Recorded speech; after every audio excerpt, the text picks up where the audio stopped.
J Robert Oppenheimer might be the most important physicist to have ever lived. He never won a Nobel Prize, but he changed the world more than most Nobel Prize winners.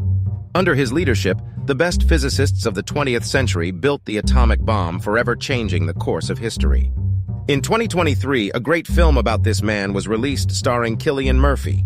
Today, we will talk about why the FBI considered him a Soviet spy, how he tried to kill his tutor at Cambridge University, about successes and failures of J Robert Oppenheimer. Thank you for supporting my channel with your likes. When I ask you like right now, don't forget to subscribe to the channel and press the bell. Thank you, bro. Oppenheimer was a man of many talents. He spoke 8 languages, wrote poetry, yet he will forever be remembered as the father of the atomic bomb. The man who gave people the power to destroy themselves was haunted by his own creation. When people first met J Robert Oppenheimer, what was immediately obvious to them was his intellect. A former colleague once said, "The man was unbelievable. He always gave you the right answer before you formulated the question." Knowledge came easy to Oppenheimer. He learned Dutch in 6 weeks, just so he could give a lecture while on a visit to the Netherlands. He was born in New York on April 22, 1904, the older son of German Jewish immigrants. His father, Julius, was a textile importer who became very wealthy. His mother was a painter whose family had been in New York for generations. He was raised in Manhattan on the Upper West Side. After attending an elite private school in New York City, he went on to Harvard in 1922, intending to become a chemist but leaving with an appetite for physics. He had been attracted to experimental physics after taking a course on thermodynamics at Harvard. He also studied philosophy, Greek, and French literature. He spent his days living in the library, raiding the place intellectually, as he put it. He enrolled at Harvard a year late due to suffering from colitis, an inflammatory bowel disease, but he made up for it by graduating in 3 years instead of 4. He then crossed the pond to the University of Cambridge to conduct research at the Cavendish Laboratory for Experimental Physics. However, he was clumsy in the lab and realized his forte was not in experimental work, but rather in theoretical physics. The stress of grad work threw him into depression, and he became emotionally unstable. He even confessed to lacing an apple with harmful chemicals in an attempt to poison his tutor, with whom he didn't get along. Fortunately, the tutor didn't eat the apple. He was so absorbed in his studies that he often ignored the real world. But the rise of fascism in Europe in the 1930s caught his attention. Oppenheimer agreed with Einstein that German scientists could make a nuclear weapon, and when they did, Hitler was prepared to use it. America watched fearfully as the Nazis invaded Poland in 1939. In 1942, Oppenheimer was selected to direct the Manhattan Project, a top-secret U.S. Army project to develop the atomic bomb. He brought together the best minds in physics and eventually managed more than 3,000 people.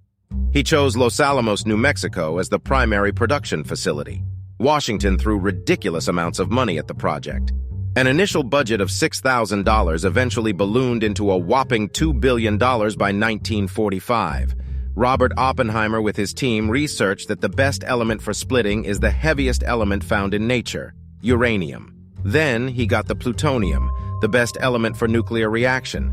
But it's not a naturally occurring element and had to be manufactured.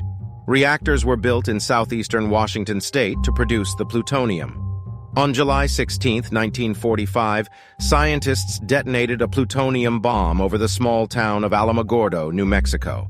Never before had humanity possessed a weapon that posed a threat to global civilization. The test's success meant an atomic bomb was ready to be used by the U.S. military. The following month, the U.S. military dropped 2 atomic bombs on Japan. On August 6, 1945, the most powerful weapon in the world was dropped on the Japanese city of Hiroshima.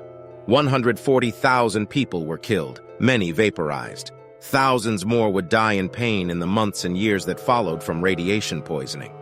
3 days later, another bomb fell on Nagasaki, killing 74,000 people with equally devastating effects. Japan surrendered 6 days later, abruptly ending World War II. Oppenheimer initially expressed guilt over his creation. He said the weapon had dramatized so mercilessly the inhumanity and evil of modern war. He continued, In some sort of crude sense, which no vulgarity, no humor, no overstatements can quite extinguish, the physicists have known sin. And this is a knowledge which they cannot lose. Yet a decade later, he appeared to distance himself from personal responsibility, pinning it on the state, saying, "I carry no weight on my conscience. Our work has changed the conditions in which men live, but the use made of these changes is the problem of governments, not of scientists." After the war, he became a key advisor on U.S. atomic policy. He headed the principal advisory committee of the successor to the Manhattan Project, the Atomic Energy Commission. The commission was a civilian agency in control of nuclear research and the development of nuclear weapons. He even had a desk in the president's executive offices across the street from the White House. But then, things began to turn against Oppenheimer. In December 1953, President Dwight Eisenhower ordered that a blank wall be placed between Dr. Oppenheimer and any secret data. This happened because Oppenheimer was suspected of being a communist spy. He started connecting with left-leaning groups after falling in love with Jean Tatlock, who was involved with politics. She was a member of the Communist Party of America and supported many left-leaning causes. Although Oppenheimer's communist affiliations were clearly known, they didn't stop him from getting hired on to lead the Manhattan Project earlier. The FBI saw no reason to revoke his security clearance when they conducted an investigation in 1944. However, the onset of the Cold War brought renewed scrutiny. The Soviet Union conducted its first successful nuclear test in 1949, ahead of America's estimates. People within the government were suspicious of Oppenheimer. William Liscombe Borden, executive director of the United States Congress Joint Committee on Atomic Energy, had sent a letter to FBI Director J. Edgar Hoover concluding, "More probably than not, J. Robert Oppenheimer is an agent of the Soviet Union." He didn't back up his claim with any solid evidence. Borden was close to the chairman of the Atomic Energy Commission, Lewis Strauss, who hated Oppenheimer. The two butted heads, and Strauss never forgot when Oppenheimer humiliated him at a congressional hearing years earlier. In 1954, Oppenheimer was called before a tribunal of the Atomic Energy Commission to explain his communist affiliations. It was a closed-door hearing that lasted 4 weeks. Oppenheimer maintained that he had not been radicalized by his ex-partner and said his left-wing friends and associations simply gave him a sense of companionship, nothing more.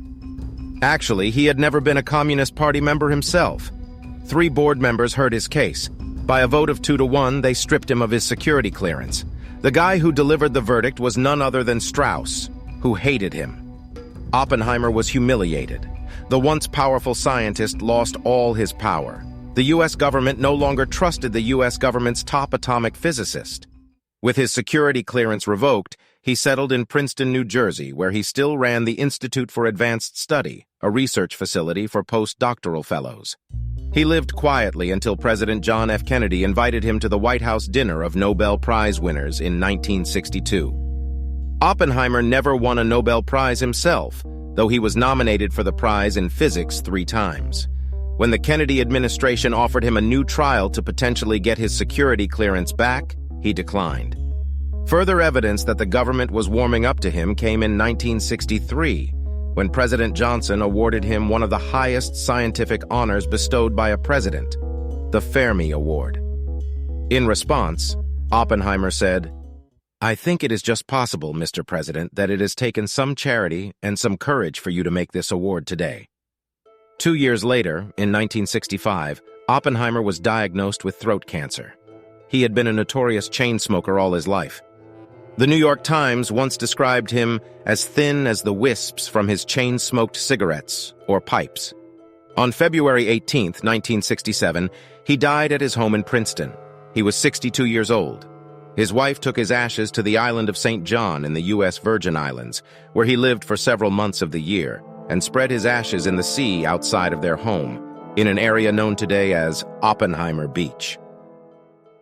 The 20th century marked a new age in which the very existence of humankind was threatened. That threat is more real than ever today, with fears that Russia could use nuclear weapons in Ukraine. North Korea's missile launches were a simulation to wipe out South Korean targets, according to state media. The doomsday clock warns we are getting closer to destroying our world. What do you think of Robert Oppenheimer? Was he the most significant individual involved in the Manhattan Project, and should he have been awarded a Nobel Prize? Please let us know in the comment section, and in the meantime, thank you very much for watching, bro.